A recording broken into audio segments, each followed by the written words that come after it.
أعوذ بالله من الشيطان الرجيم. بسم الله الرحمن الرحيم. السلام عليكم ورحمة الله وبركاته.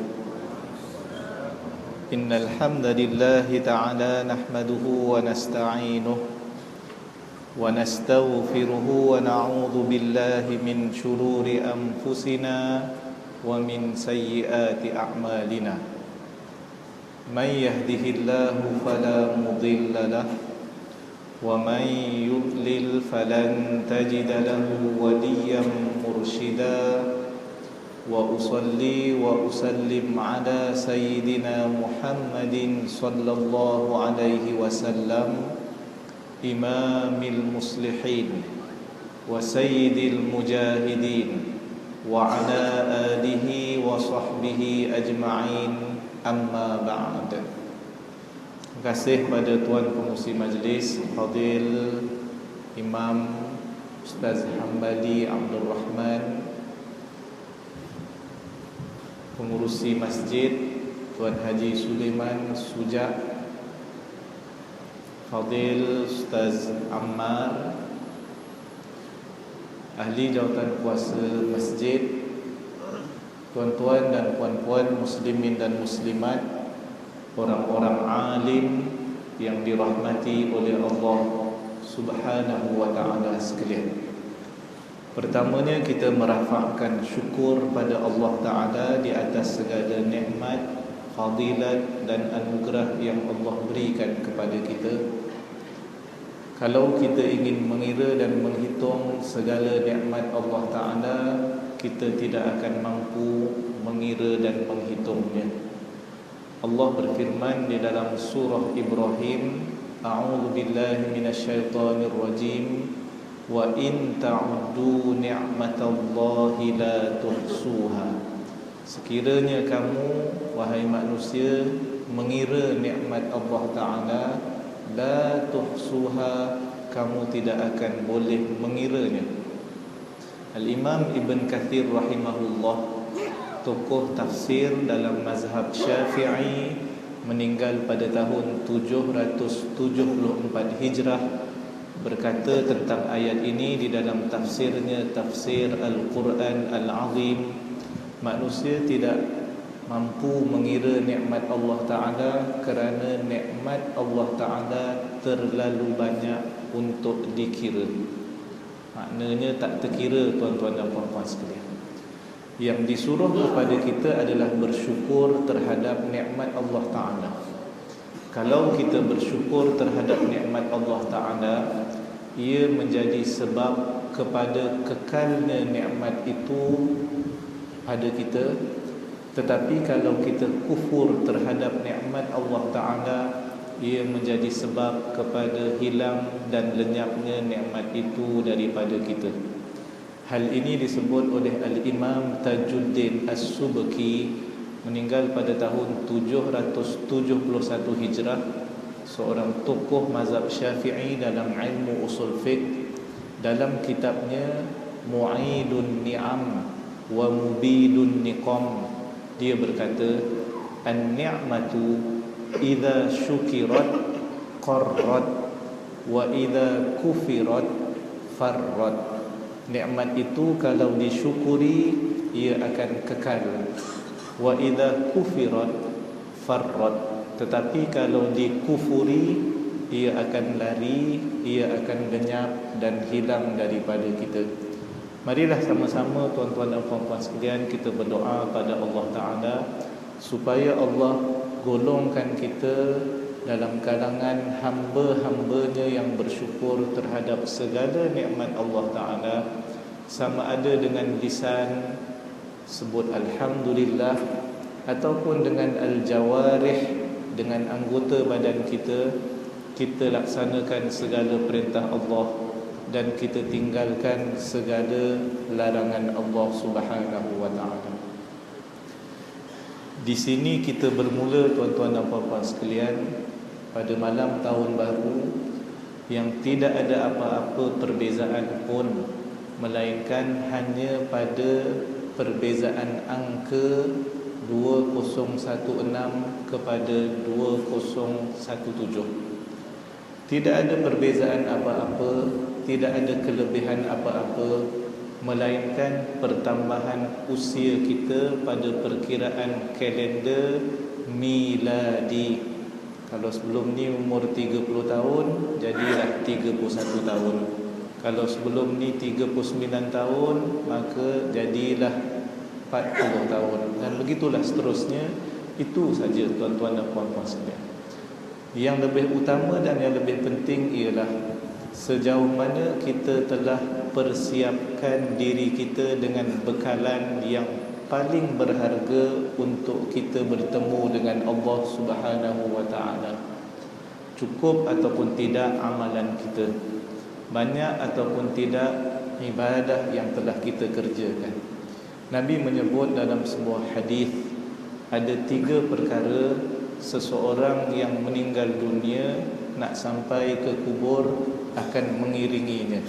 Yatsba'ul mayyit thalathatun, ahluhu wa maluhu wa amaluhu, fayarji'u ithnan, akan balik 2 daripadanya, wa yabqa wahidun. Nabi kata 3 perkara akan mengiringi jenazah seseorang. Ahli keluarganya yang pertama, yang kedua adalah hartanya, yang ketiga adalah amalannya. Kemudian Nabi sebut 2 daripadanya balik, wa yabqa wahidun, dan 1 akan kekal. Yarji'u ahluhu wa maluhu, akan balik ke rumah tidak bersama dengan jenazah tadi, ahli keluarga dan juga hartanya. Wa yabqa amaluhu, dan yang akan kekal adalah amalannya. Tuan-tuan dan puan-puan sekalian, sebenarnya apabila kita kata bertambah umur, ataupun ada orang sambut hari ulang tahun, kawan-kawan bagi tahu selamat panjang umur, sebenarnya umurnya makin pendek. Yang panjang yang sebelum ini, yang ke depan makin pendek. Cuma kawan-kawan, tuan-tuan dan puan sekalian, sebut selamat panjang umur. Yang dah lepas tu, yang ke depan sebenarnya selamat pendek umur, tuan-tuan dan puan-puan sekalian. Tapi berani ke kita sebut pada orang yang diraikan selamat pendek umur? Tuan-tuan dan puan-puan sekalian, kalaulah Allah tetapkan umur kita 60 tahun, hari ini adalah hari ke-59, maknanya tinggal setahun lagi. Kalaulah Allah tetapkan umur kita 65 tahun, hari ini adalah hari tahun yang ke-60, tahun depan tahun 61, maknanya berkurang daripada 5 tahun menjadi 4 tahun. Umur kita makin pendek apabila usia bertambah. Al-Imam Ahmad bin Hanbal, tokoh di dalam mazhab, iaitu mazhab Hanbali, ahli sunnah wal jamaah, meninggal pada tahun 241 Hijrah, menggambarkan usia manusia daripada hidup, lahir sehinggalah meninggal dunia seumpama di antara azan dan iqamah. Umur manusia lahir kemudian meninggal dunia sama macam azan, kemudian iqamah dan solat. Lama ke tuan-tuan sekalian? Tak lama, sekejap je. Kalau ikut jam yang biasa digantung kat masjid, qomat akan dikumandangkan 10 minit selepas azan. 10 minit je tuan-tuan sekalian. Al-Imam Ahmad bermadah syair dalam bahasa Arab. Dia kata, azanul mar'i hina tifl ya'ti, wa ta'khirus salati 'indal mamati, dalilun ala annal hayata yasirun kama bainal adhani wassalati. Azan seseorang sewaktu dilahirkan. Bayi lahir, tuan-tuan dan puan-puan sekalian, sunat azan telinga kanan, kemudian iqamah telinga kiri. Lahir, azan dan iqamah. Kemudian beliau berkata, wa ta'khirus salati 'indal mamat, dan dilambatkan solatnya sewaktu meninggal dunia. Tuan-tuan sekalian, waktu meninggal solat jenazah, lahir, azan dan iqamah. Solatnya bila? Waktu meninggal, solat jenazah. Kemudian disimpulkan, dalilun, ini adalah bukti bahawa annal hayata yasirun, hidup itu adalah ringkas dan sekejap, kama bainal adhani wassolati, seumpama di antara azan dan juga solat. Maka tuan-tuan dan puan-puan sekalian, apa yang kita telah lakukan dalam tempoh usia hidup kita yang sekejap itu. Orang alim seumpama Imam Ahmad melihat kehidupan, tengok kehidupan, dia teringat ibadah. Sebab tu dia boleh buat kesimpulan, hidup ni sekejap saja, sama di antara azan dan iqamah. Tengok waktu lahir, tengok waktu meninggal dunia. Orang alim tuan-tuan sekalian tengok kehidupan, nampak ibadah. Kita tengah buat ibadah, teringat hidup, tuan-tuan dan puan-puan sekalian. Itu beza kita dengan orang alim. Tengah sembahyang pun macam-macam kita ingat. Dan sungguh tuan-tuan sekalian, ada seorang anak murid tanya tuan guru ni tahun 400-500 hijrah pada zaman Ibn Sina, tuan-tuan sekalian. Tanya tok guru dia, aku tertinggal dan lupa satu barang. Tok guru pun bagi tahu kepada dia, buatlah solat. Allah berfirman, wasta'inu bis-sabri was-salah, mintalah tolong kepada Allah Ta'ala dengan cara solat dan juga sabar. Sabar maksudnya adalah puasa. Kawan ni pun balik dan terus dia solat. Belum habis solat lagi, belum rukuk lagi, dah teringat dah apa barang yang dia terlupa, tuan-tuan sekalian. Terus dia berhentikan solat dan ambil barang tadi. Patah balik jumpa tuan guru, ucap terima kasih. Terima kasih banyak bagi tips. Kalaulah aku tak dapat tips ni, tak ingat dah barang yang aku terlupa tadi tu. Lalu dia kata, tapi aku terus berhenti solat. Tok guru tanya, kenapa tak habiskan solat? Dia pun kata, aku takut terlupa pula kali kedua, dia kata. Tu masalah tu. Bagus dah ikut, tapi dia tak sudahkan, tuan-tuan dan puan-puan sekalian. Ini rugi. Sama macam kita rugi, tuan-tuan dan puan-puan sekalian. Tang baca Quran ni, kali terakhir kita paling banyak baca Al-Quran bila? Mungkin ramai yang akan jawab, bulan Ramadan lah Ustaz. Kebetulan ada tadarus. Bukan tadarus saja, hujung bulan dapat kain pelekat, insya-Allah. Tu yang semangat tu baca, ada tadarus. Last bulan Ramadan. Sekarang dah masuk, semalam cerap anak bulan Rabiul Awal. Malam ni malam kedua bulan Rabiul Awal, tuan-tuan dan puan-puan sekalian. Tak lama lagi bulan Rejab, bulan Syaban, Ramadan pula. Agaknya kalaulah tiap-tiap bulan kita ada tadarus kat masjid, banyak kita baca Al-Quran, tuan-tuan dan puan-puan sekalian. Tapi jangan tunggu orang buat, kita di mana? Adakah kita nak tunggu dan salahkan orang lain tak buat, baru kita maknanya terhadap segala apa kekurangan yang kita lakukan kerana orang lain? Tak. Tuan-tuan dan puan-puan sekalian, fadilat baca Al-Quran yang kita baca banyak pada bulan Ramadan itu, tuan-tuan sekalian, ia adalah ibadah yang kalau dibaca walaupun tidak faham, confirm akan dapat pahala. Dia beza dengan kitab-kitab lain. Kitab-kitab lain tuan-tuan baca, tak faham, maka tak dapat ilmu. Bila tak dapat ilmu, tak dapat pahala.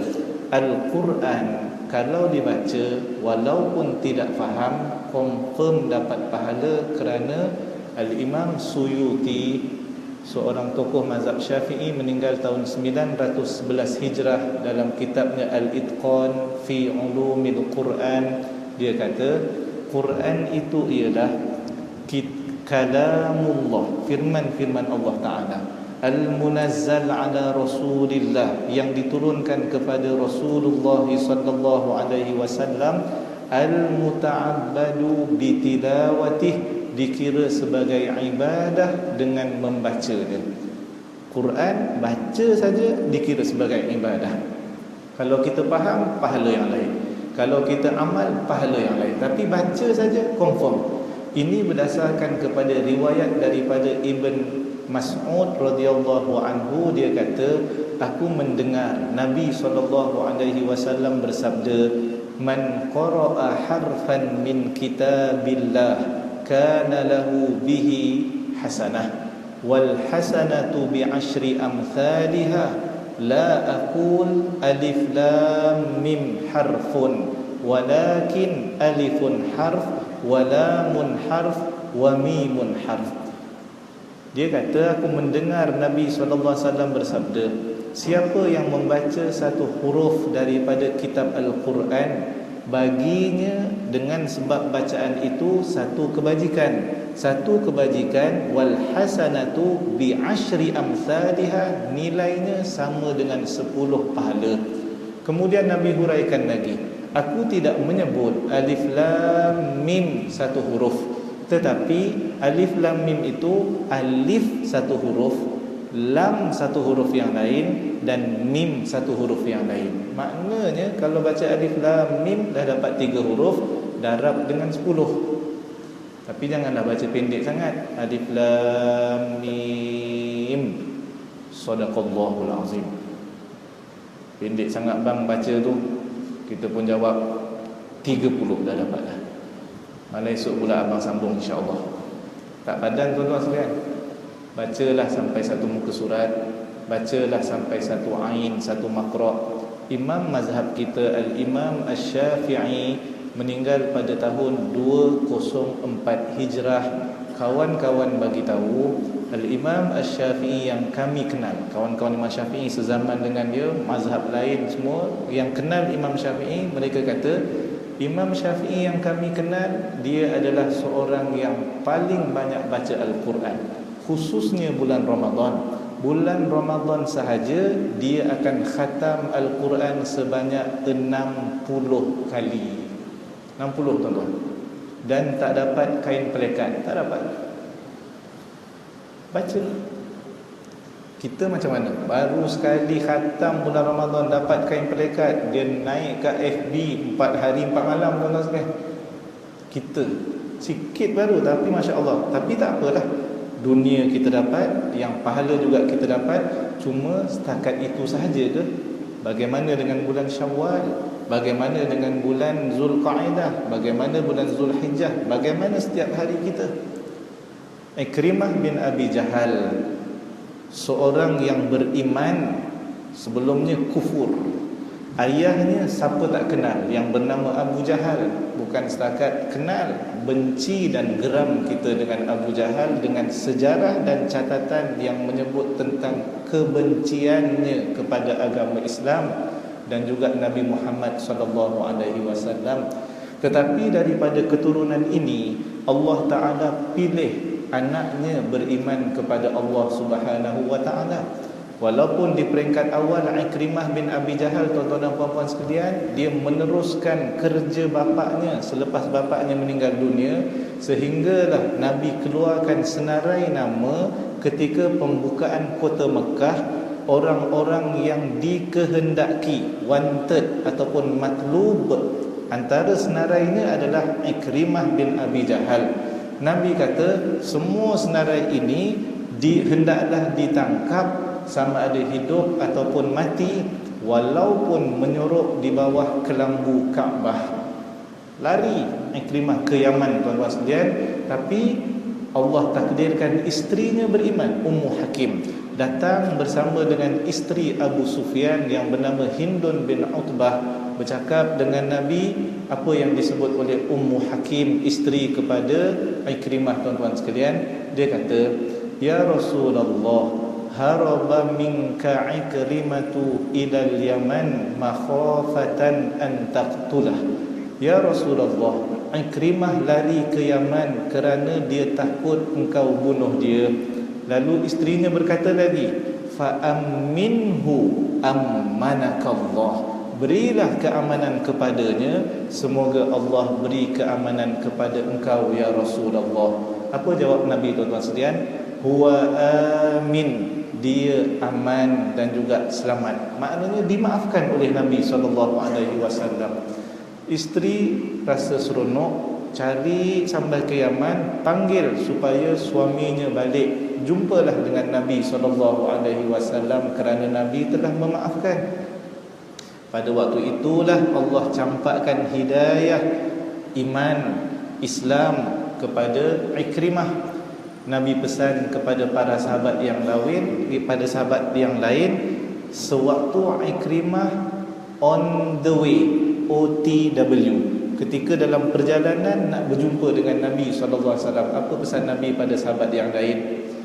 Sayatikum Ikrimatu mu'minan muhajiran fala tasubbu abah fa inna sabbal mayyit yu'dhil hayya walam yablughil mayyit.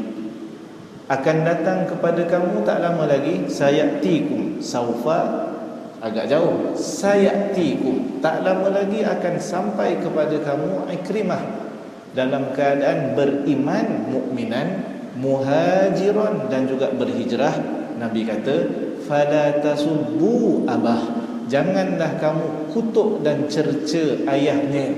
Ayah dah meninggal, Nabi pesan, jangan kamu kutuk ayahnya. Fa inna sabbal mayyit, sesungguhnya kutuk orang yang telah mati, yu'dhil hayya, hanya menyakiti orang yang masih hidup, anaknya akan berasa sakit hati. Walam yablughil mayyit, dan tak sampai pun kutukan itu kepada orang yang telah meninggal dunia. Tak sampai. Nabi pesan, ini akhlak Nabi SAW. Tuan-tuan sekalian, Ikrimah pun datang, beriman kepada Nabi, beriman kepada Allah Ta'ala. Antara rutin harian Ikrimah, tuan-tuan sekalian, selepas beriman, ialah membaca Al-Quran dengan banyak. Baca Quran. Masuk Islam lambat, tetapi lepas masuk Islam, baca Quran. Walaupun belum lengkap Al-Quran sebagaimana yang kita ada sekarang, dia cebisan-cebisan, tuan-tuan sekalian, yang direkodkan sampai kepada kita, tuan-tuan sekalian. Cebisan-cebisan itu bila dibaca oleh Ikrimah, habis dia baca, tuan-tuan sekalian, dia akan peluk, dakap. Kemudian dia pun menyebut perkataan, hadza kalamu rabbi wa hadza kitabu rabbi, ini adalah firman-firman Tuhanku, ini adalah kitab Tuhanku. Kemudian menangis, keluarkan air mata, min khasyatillah, kerana takutkan Allah Subhanahu wa ta'ala. Ini rutin harian, tuan-tuan. Rutin harian kita macam mana? Kalau Ikrimah kata hadza kalamu rabbi, kita sibuk dengan hadza FB, kita kata, tuan-tuan sekalian. Kita sibuk dengan perkara-perkara yang maknanya tak dapat apa-apa pun, melainkan, tuan-tuan sekalian, perasaan terganggu. Baca FB, baca WhatsApp ni, tuan-tuan sekalian, walaupun grup banyak, tuan-tuan sekalian, perasaan main ni. Datang pula ini info daripada bilik sebelah pula, tuan-tuan sekalian. Ada yang kata kalau nak PM tepi pula, tuan-tuan sekalian. Macam-macam istilah. Apa pun, tuan-tuan sekalian, Ikrimah ini yang rutin hariannya membaca Al-Quran selepas daripada beriman, akhirnya Allah muliakan dia, mulia kerana Islam. Kemudian Allah muliakan sekali lagi mati syahid. Bukan saja mati syahid biasa, Allah muliakan pula, tuan-tuan sekalian, mati syahid dalam keadaan ithar, iaitu melebihkan saudaranya. Iaitulah ketika peristiwa peperangan Yarmuk. 3 orang sedang nazak, cedera parah, tuan-tuan sekalian. Yang pertama Al-Harith bin Al-Hisham, yang kedua Ikrimah ibn Abi Jahal, dan yang ketiga adalah Ayyash ibn Abi Rabi'ah. Seorang perempuan datang bawa air sampai kepada tentera yang pertama, iaitulah Al-Harith bin Al-Hisham. Bila dia nak minum saja, dia terpandang Ikrimah bin Abi Jahal yang juga sedang cedera. Dia kata, berilah air ini kepadanya, dia lebih perlu daripada aku. Bila perempuan ni sampai kepada Ikrimah ibn Abi Jahal, Ikrimah nak minum, dia pula terpandang dengan sahabatnya yang lain, iaitulah Ayyash ibn Abi Rabi'ah. Ikrimah kata pada perempuan ini, berilah air ini kepadanya, dia lebih perlu daripada aku. Bila sampai kepada yang ketiga, perempuan ini dapati Ayyash ibn Abi Rabi'ah telah meninggal dunia syahid.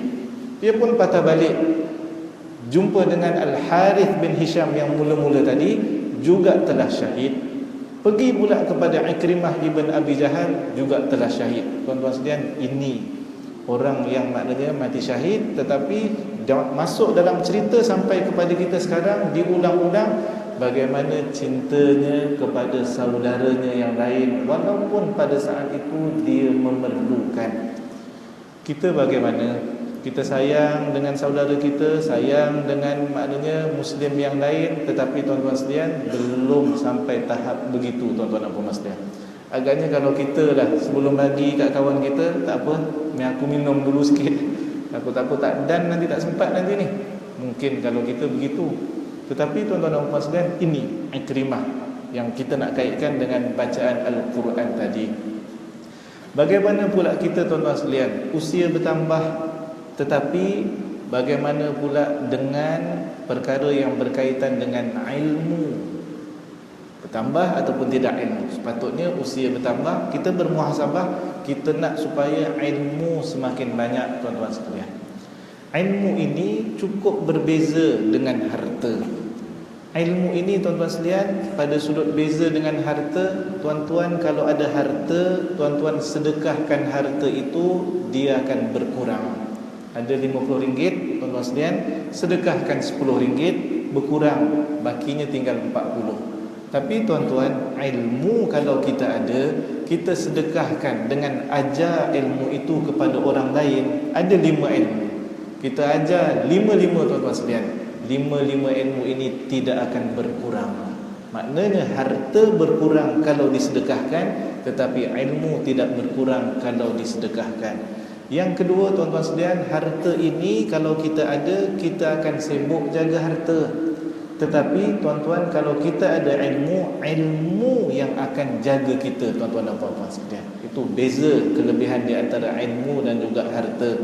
Sebab itu tuan-tuan dan puan-puan sekalian, Nabi pesan kepada kita, kita ni sibuk dengan dunia ataupun sibuk dengan akhirat setiap hari. Nabi sebut dalam sebuah hadis, man kanatil akhiratu hammuh, siapa yang pada hatinya itu yang paling besar adalah akhirat, yang dia fikir adalah akhirat. Nabi kata apa seterusnya?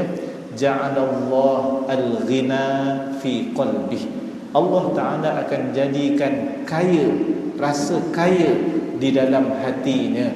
Wa jama'a syamlah, dan Allah Ta'ala akan himpunkan kekuatan penyokong dan pendukungnya. Wa atathu minad dunya wa hiya raghimatun, dan dunia akan mengikut, dunia akan datang kepadanya dalam keadaan dunia itu hina. Maknanya dunia ikut kita, bukan kita ikut dunia. Tetapi Nabi pesan, wa man kanatid dunya hammuh, namun demikian kalau sekiranya dalam hatinya yang besar itu adalah dunia, man kanatid dunya hammuh, ja'alallah al-faqra baina 'ainai, Allah Ta'ala akan jadikan kefakiran di antara kedua mata. Maknanya rasa tak cukup. Kemudian Nabi kata tuan-tuan sekalian, Allah Subhanahu wa Ta'ala akan memecah belahkan pengikut dan pendukungnya. Wa farraqa syamlah wa lam ya'tihi minad dunya illa ma kutibalah, dan tidak akan datang kepadanya dunia, harta dan seumpamanya, melainkan yang telah ditentukan sahaja untuknya, tak bertambah pun. Ini pesan Nabi tuan-tuan sekalian. Sebab itu ada seorang sahabat Nabi, apabila datang acap kali minta harta rampasan ghanimah, minta lagi harta rampasan ghanimah, last kali Nabi pun bagi tazkirah tuan-tuan sekalian, iaitulah sahabat Nabi yang bernama Hakim bin Hizam. Hakim bin Hizam tuan-tuan sekalian, kalau tengok biodatanya tuan-tuan sekalian, pertama sekali biodatanya lahirnya di dalam Kaabah. Dia lahir, tempat lahir Kaabah tuan-tuan sekalian, dalam Kaabah. Kita kat hospital, dia dalam Kaabah. Mak dia kebetulan waktu munasabah Kaabah dibuka, dia masuk tengah mengandung ni, syarat mengandung. Waktu itu dah Allah takdirkan ibunya melahirkan dia, Hakim bin Hizam. Hakim bin Hizam ni pula tuan-tuan sekalian, dari sudut keturunannya, nama penuhnya kalau sampai datuknya Hakim bin Hizam bin Khuwailid. Hakim bin Hizam bin Khuwailid. Siapa yang bin Khuwailid ataupun binti Khuwailid? Kita akan teringat Khadijah binti Khuwailid. Khuwailid ini sama dengan Khuwailid Hakim bin Hizam bin Khuwailid. Maknanya Datuk Hakim adalah orang yang sama ayah kepada Khadijah. Bila Nabi kahwin dengan Khadijah, bermakna tuan-tuan sekalian, kalaulah Khadijah tadi dengan Hakim adalah anak saudara dan mak saudara, bila Nabi kahwin dengan Khadijah, maka Nabi telah menjadi bapa saudara sabit kepada Hakim. Dua. Yang ketiga, Hakim bin Hizam, tuan-tuan sekalian, dia adalah kawan baik Nabi sejak daripada kecil. Beza umur di antara Hakim dengan Nabi, Hakim 5 tahun lebih tua daripada Nabi SAW. Tetapi tuan-tuan sekalian, masuk Islam lambat masuk Islam, iaitulah pada tahun ke-8 Hijrah, sewaktu pembukaan kota Mekah. Lambat, tahun ke-8. Agak-agaknya tuan-tuan sekalian, berapa ya umur Hakim waktu dia masuk Islam? Boleh kira? Nampak macam nak kira tu. Berapa umur Hakim waktu masuk Islam? Dengan maklumat tadi semua tu, rasa-rasa berapa umur Hakim? Lambat masuk Islam, tapi berapa umur Hakim? Tahun ke-8 Hijrah, lagi 2 tahun Nabi wafat umur 63. Tahun ke-8, 2 tahun sebelum tu Nabi 61 tahun. Beza umur dia dengan Nabi 5 tahun lebih tua. Maknanya 66 tahun. Masuk Islam 66 tahun. 6 tahun lepas pencen wajib dah, tuan-tuan sekalian. 6 tahun lepas. Sebab itu tiap-tiap hari menangis. Anak perasan, apalah ayah aku menangis banyak kali. Tiap-tiap hari menangis. Dia pun tanya ayahnya, "Ya abatah, ma yubkika?" Wahai ayahandaku, apa yang menyebabkan engkau menangis? Dijawab oleh Hakim, ayah kepada anak yang tanya ni, "Umurun kathiratun awwaluha mut'i fil Islam." Perkara yang banyak, cukup banyak yang menyebabkan aku menangis ni banyak. Tapi pertama daripada yang banyak-banyak itu adalah mut'i fil Islam, lambatnya aku masuk Islam. Sekira-kira kalau aku infakkan harta aku semuanya di jalan Allah Ta'ala, nescaya aku tidak akan boleh menandingi para sahabat yang lain yang lebih awal masuk Islam daripadaku. Hakim bin Hizam ni, tuan-tuan sekalian, dia waktu lepas perang Hunain, Nabi nak bagi harta ghanimah, rampasan, dia datang. Fasa'alan Nabiyya sallallahu alaihi wasallam fa'atah. Dia minta daripada Nabi, kemudian Nabi bagi, tuan-tuan sekalian.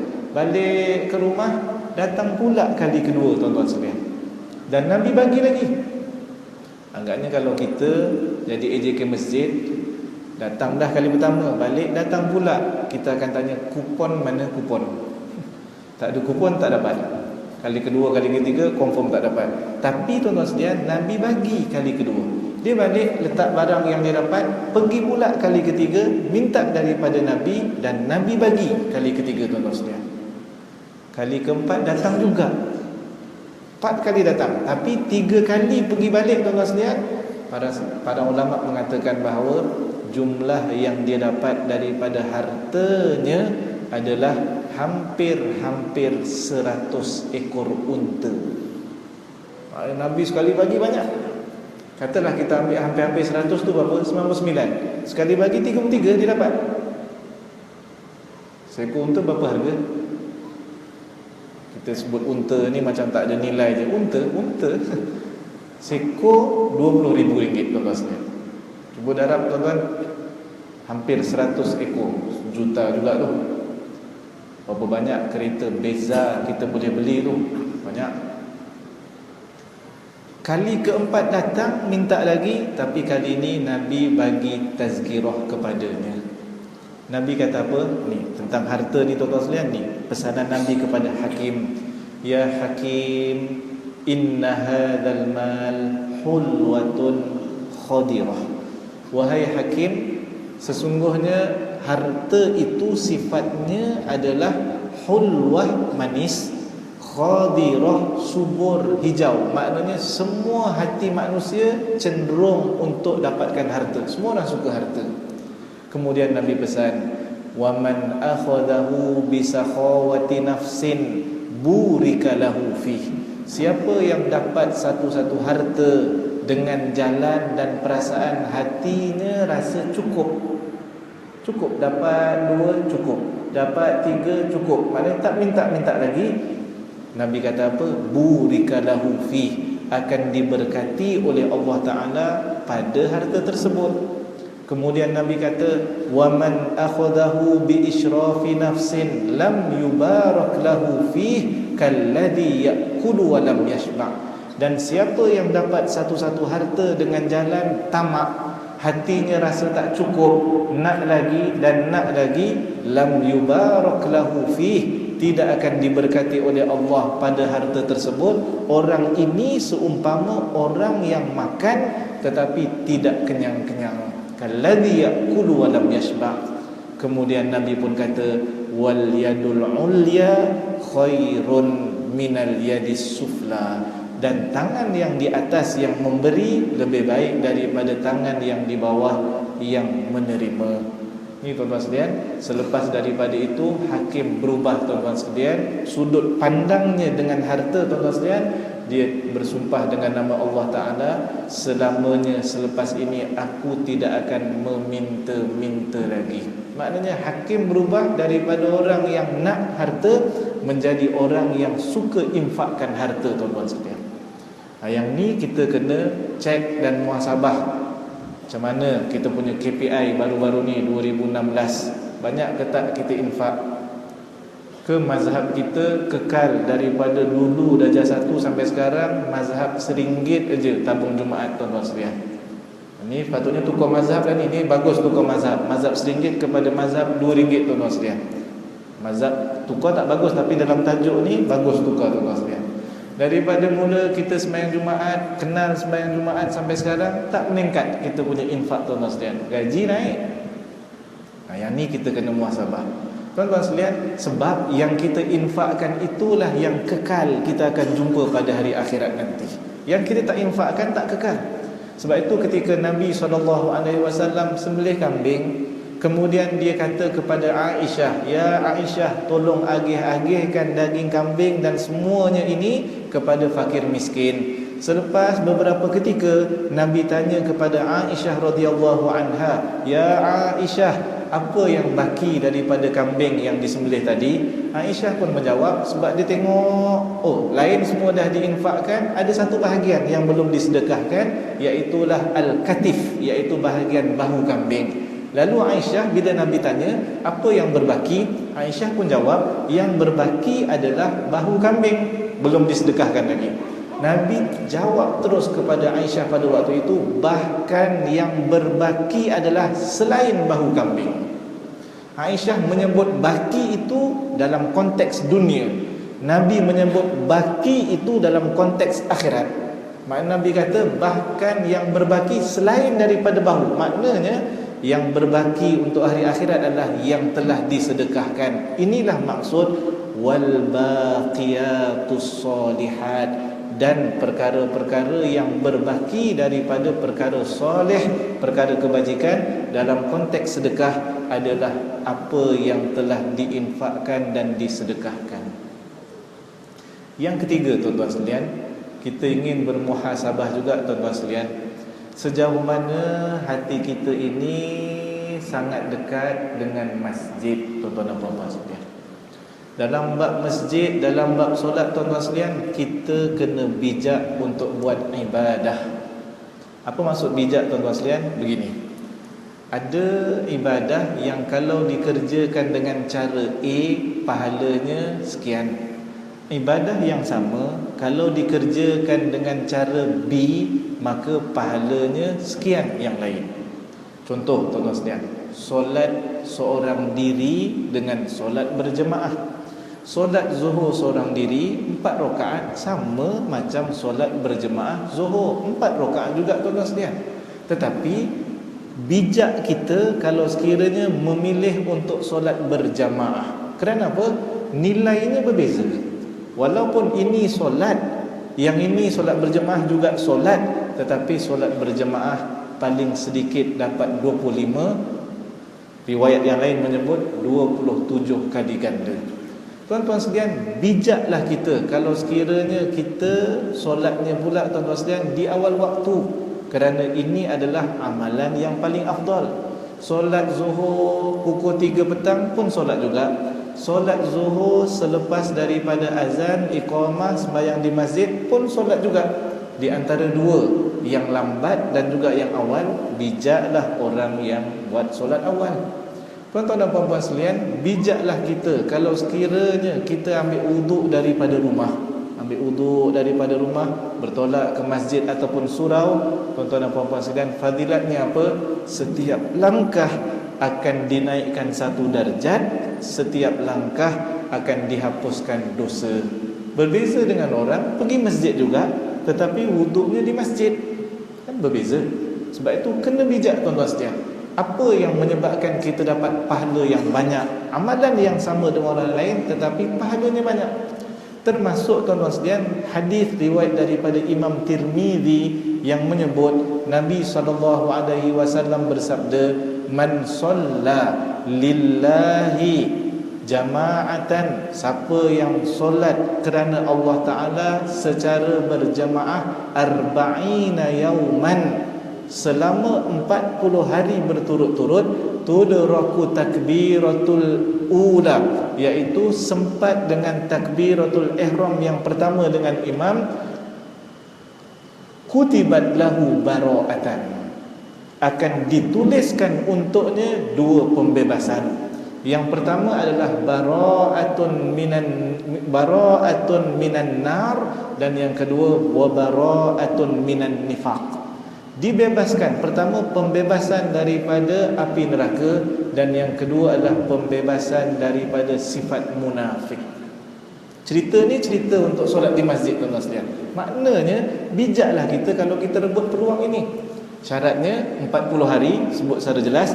Syarat kedua adalah mesti dapat takbiratul ihram bersama dengan imam. Imam pertama tuan-tuan sekalian, bukan imam ke-8. Ke-8 imam juga takbiratul ihram, tapi ini yang pertama sekali tuan-tuan sekalian, di awal waktu.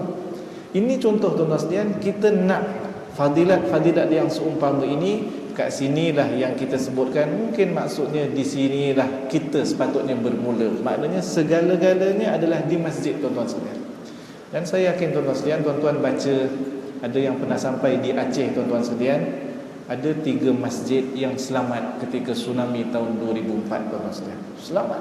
Hanya tiang sengit je, rumah lain semua habis tuan-tuan sekalian, tapi 3 masjid ini masya-Allah. Dan saya perhatikan nama masjid ini semuanya lebih kurang sama. Semuanya berasal daripada perkataan rahmah. Ada satu rahmah, satu baitur rahim, satu lagi baitur rahman tuan-tuan sekalian. Ini selamat. Cuma Masjid Jami', nama Masjid Jami' saya tak tahu selamat tak selamat. Tapi mudah-mudahan selamat insya-Allah. Tapi perkataan tu tuan-tuan sekalian sangat signifikan dengan kasih sayang Allah Subhanahu wa taala. Apapun di masjid, di sinilah tempat yang paling selamat. Di sinilah tempat yang kita tuan-tuan dan puan-puan sekalian boleh untuk beriktikaf. Di sinilah tempat diizinkan untuk kita kuatkan suara memuji Allah Ta'ala, kita bertasbih, kita bertakbir dan seumpamanya. Di sinilah tuan-tuan dan puan-puan sekalian yang boleh kita lakukan dengan banyak ibadah dan juga amalan-amalan lain. Para sahabat ikut Nabi SAW. Tuan-tuan sekalian, antaranya riwayat daripada Ibn Mas'ud radhiyallahu anhu. Ibn Mas'ud dia kata, "Shallaitu ma'an Nabiy sallallahu alaihi wasallam lailatan." Aku pernah ikut Nabi solat pada suatu malam. Ini bukan sembahyang isyak, bukan maghrib, ini qiyamul lail. Tempatnya adalah di masjid tuan-tuan sekalian. Maknanya kat sini dua perkara. Yang pertama, boleh qiyamul lail dilakukan secara berjamaah. Sebab Ibn Mas'ud kata, aku ikut Nabi berjamaah. Ada riwayat yang lain daripada Hudzaifah Al-Yaman pula menyebut, aku mendengar Nabi, dia ikut Nabi, kemudian aku mendengar Nabi membaca surah Al-Fatihah. Habis surah Al-Fatihah, Nabi baca surah Al-Baqarah. Hudzaifah kata, minta dah Nabi berhenti baca sampai setakat ayat 100 supaya boleh rukuk. Rupa-rupanya Nabi baca terus sampai habis Baqarah tuan-tuan sekalian. Ini qiyamul lail. Di sini juga menunjukkan bahawa boleh imam qiyamul lail untuk membaca dengan kuat, tuan-tuan sekalian. Jawaz, hukumnya harus. Ada orang kata pula tak boleh, ini bid'ah, Nabi tak pernah buat. Tuan-tuan sekalian, hadis ini secara indirect kita boleh faham. Kalaulah Nabi tak baca kuat, macam mana Hudzaifah kata Nabi baca surah Baqarah? Kalau Nabi senyap je, tahu Nabi baca surah apa? Tak tahu. Tapi Hudzaifah kata Nabi baca surah Al-Baqarah. Bukan setakat surah Al-Baqarah, kemudian surah Ali Imran, kemudian surah Al-Maidah, kemudian Nabi berhenti pada mana-mana ayat yang ayat itu menyebut tentang keampunan Allah Ta'ala. Nabi minta ampun kepada Allah. Bila sampai kepada ayat berdoa, Nabi berhenti seketika dan berdoa kepada Allah. Sebab itu Ibn Mas'ud dalam riwayat yang lain pula menyebut, aku pernah ikut Nabi solat malam qiyamul lail fa aqalas solah, Nabi panjangkan solatnya. Ini sebut biasa-biasa, tapi dihuraikan oleh hadis yang diriwayatkan oleh Hudzaifah Al-Yaman. Kemudian Ibn Mas'ud kata, punya panjang Nabi solat, tuan-tuan sekalian. Ibn Mas'ud kata, hatta hamamtu binafsi fi nafsi bisu, sehingga aku niat tak elok dalam hatiku. Orang pun bertanya, qila ma hamamta bih, apa yang engkau nak niatkan yang tak elok tu? Kemudian dijawab oleh Ibn Mas'ud, hamamtu an ajlisa wa ada'ah, aku berniat untuk duduk saja, tak nak berdiri dah sembahyang, dan aku nak tinggalkan Nabi sembahyang. Maknanya biarlah Nabi teruskan, aku nak berhenti mufaraqah. Punya panjang, tuan-tuan sekalian. Sebab itu Aisyah radhiyallahu anha kata, dia kata apa tentang solat malam Nabi? Nabi solat malam sehinggalah bengkak-bengkak kakinya. Panjang sungguh dah kalau kita faham hadis-hadis yang lain tadi tu. Lama, tuan-tuan sekalian. Al-Baqarah sampai 3 juzuk, sambung lagi Ali Imran sampai juzuk berapa, tuan-tuan sekalian? Panjang.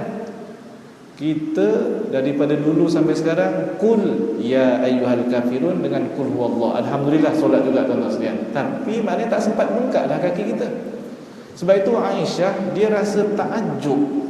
Nabi SAW, tuan-tuan sekalian, Aisyah kata apa selepas tu? Ya Rasulullah, lima sana'ta hadha, kenapa kamu lakukan perkara ini ya Rasulullah? Qad ghafarallahu laka ma taqaddama min dhanbik, sesungguhnya Allah telah ampunkan dosa engkau yang terdahulu, wa ma ta'akhkhar, dan juga yang dahulu dan juga yang akan datang.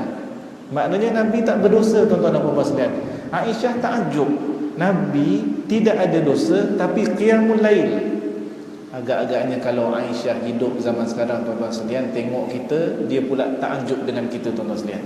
Lau kanat Aisyatu bainana, lau kana bainana Nabi, lau kanat Aisyatu bainana, dia takjub dengan kita, tuan-tuan sekalian. Nabi dosa tak ada, qiyamul lail. Aisyah tengok kita dosa banyak tapi tak qiyamul lail, tuan-tuan sekalian. Tu masalah problem juga tu. Tak tahulah kita ni punyalah rasa ahli syurga, insya-Allah ahli syurga. Amal tak banyak, tuan-tuan sekalian. Tu yang kita risau sebenarnya, tuan-tuan sekalian. Biarlah bila hari bertambah, tahun bertambah, kita nak, tuan-tuan sekalian, kita bertambah dekat dan semakin menjadi orang yang hatinya terpaut dengan masjid.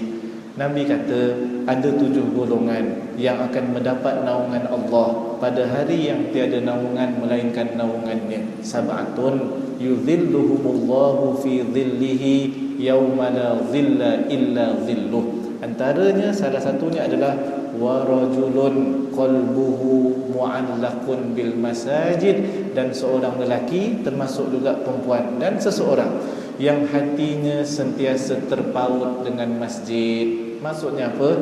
Bila keluar masjid, berazam pula untuk datang pada solat yang berikutnya. Plan lah, kita akan pergi pula esok subuh nak datang. Keluar sembahyang subuh daripada masjid, plan pula sembahyang zuhur nak sembahyang di masjid, dan begitulah seterusnya. Hari ini ramai orang yang terkejut bila azan dikumandangkan. Terkejut, tuan-tuan sekalian. Sepatutnya tunggu nak sembahyang, lambat pula azan ni. Hari ni ramainya terkejut. Azan pula, tadi baru azan lagi. Maknanya masa cepat, tuan-tuan sekalian, sehingga kita terkejut azan solat yang berikutnya. Tapi kalau orang yang sentiasa tunggu, tuan-tuan sekalian, orang yang sentiasa tunggu, dia akan rasa lambat. Orang tak tunggu tu rasa tak lambat tuan-tuan sekalian. Rasa maknanya cepat pula. Tu tak tunggu dah tu tuan-tuan sekalian.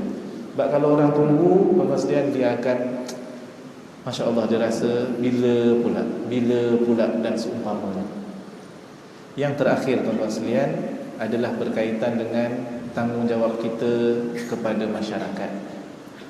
Ya, kita buat amal, ya, kita pergi masjid, tetapi tuan-tuan dan puan sekalian, kita kena seru ahli keluarga kita, kita kena ajak kita punya jiran tetangga dan orang ramai supaya bersama-sama dengan kita untuk berada di rumah Allah Subhanahu wa taala. Fadilat cukup banyak. Dengan solat berjemaah, dengan softnya, kalau kita maknanya khusyuk lagi, kalau kita ikhlas lagi tuan-tuan sekalian, banyak. Macam mana kita nak supaya mereka dekat dengan kita juga? Tuan-tuan sekalian, kita takut orang-orang ini nanti pada hari akhirat berhujah di hadapan Allah. Rupa-rupanya kita baik seorang-seorang tuan-tuan sekalian. Kita baik seorang-seorang. Mereka akan kata, jiran saya tu ustaz tu, tapi tak pernah ajak kita orang. Kita orang mana tahu fadilat pergi masjid. Habis tuan-tuan sekalian, sangkut pula kita nanti. Sebarkan dakwah. Tuan-tuan sekalian, kerja al-amru bil ma'ruf wan nahyu 'anil munkar ini tuan-tuan sekalian mesti dilakukan, kerana kebaikan mesti dikongsi, keburukan mesti diatasi tuan-tuan sekalian. Dengar kata Nabi sallallahu alaihi wasallam, riwayat daripada An-Nu'man bin Al-Bashir radhiyallahu an, mathalul qa'imi fi hududillah wal waqi'i fiha kamathali qaumin istahamu ala safinah. Perumpamaan orang yang mengajak manusia kepada perkara baik dan mencegah mereka daripada perkara mungkar dengan orang yang diajak tadi seumpama satu kaum yang berkongsi naik kapal laut. Fa asaba ba'duhum a'daha wa ba'duhum asfaluha. Sebahagian mereka duduk tingkat atas, sebahagian duduk tingkat bawah. Orang yang duduk tingkat bawah bila nak ambil air terpaksa naik ke atas dan lalu di hadapan orang yang tingkat di atas. Lalu Nabi kata sebahagian daripada yang kat bawah ni dapat idea baru tuan-tuan sekalian. Apa dia kata? Qalu law anna kharaqna min nasibina kharqan wa lam nu'li man fawqana. Apa kata kita tebuk saja di tepi kapal kita ni. Duk bahagian bawah, dalam bahagian bawah kapal tu, tepi tu laut tuan-tuan sekalian, air. Dia kata kita daripada naik ke atas, ganggu orang ke atas, lebih baik kita jangan ganggu orang ke atas. Ni sebelah kita ni air ni, kita tepuk je. Apa kata Nabi? Kalaulah mereka dibiarkan dengan apa yang mereka niatkan, halaku jami'an, semuanya akan binasa. Kemudian Nabi kata, wa in akhadhu ala aidihim, tetapi kalau sekiranya kamu pegang tangan mereka, pimpin mereka, tunjukkan yang baik, tunjukkan yang tidak baik, Nabi kata najau wa najau jami'an, mereka selamat dan semua akan selamat. Sebab itu jangan dipandang ringan al-amru bil ma'ruf dan juga an-nahyu 'anil munkar. Kita nak tuan-tuan dan puan sekalian semuanya selamat. Semuanya bermula daripada di sini tuan-tuan sekalian, kita menjadi hamba Allah Subhanahu wa taala yang sebenar insya-Allah. Saya rasa cukuplah sekadar tu pada malam ini tuan-tuan sekalian. Yang baik datang daripada Allah, yang kurang daripada saya. Kita dengan azam agama, kita dengan azam ilmu tuan-tuan dan puan-puan sekalian, kita nak supaya hari yang semakin hampir kepada kematian kita, kita semakin bertakwa dan semakin dekat kepada Allah Subhanahu wa taala. Aqulu qawli hadza astaghfirullahal azim li wa lakum. Assalamualaikum warahmatullahi wabarakatuh. A'udzu billahi minasyaitonir rajim. Bismillahirrahmanirrahim. Alhamdulillahirabbil alamin. Wassalatu wassalamu ala asyrafil anbiya'i wal mursalin wa ala alihi wa sahbihi ajma'in. Allahumma faqihna fid din wa 'allimna at-ta'wil wahdina siratal mustaqim. Allahumma anfa'na bima 'allamtana wa 'allimna ma yanfa'una wa zidna 'ilma. Allahumma ighfir lana dhunubana wa liwalidina warhamhum kama rabbawna shighara. Wa sallallahu ala sayyidina Muhammadin wa ala alihi wa sahbihi wa baraka wa sallam walhamdulillahi rabbil alamin.